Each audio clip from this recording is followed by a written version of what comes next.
And did you find any ways to have students from the same first language backgrounds helping each other? Or anything with classroom layout? Yep.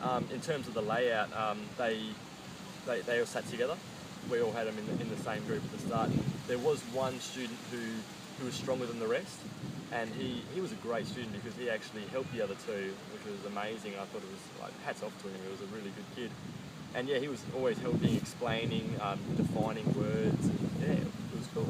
So you were the first language. You had no problem with allowing students to speak in their first language in the classroom, because one thing that's interesting is generally, having taught overseas, I found, for example, some private companies, they may have a system where it's English only, you can't speak any other language, and I'd like to know personally what your thoughts are about that. Yeah. Well, I didn't have a strict rule saying you couldn't use your first language. I let them freely use it, but they were good. They used it sparingly, so they used it when they had to. If they were really struggling with things, and his mate was sitting there and goes, okay, he explained it in their language, in their first language.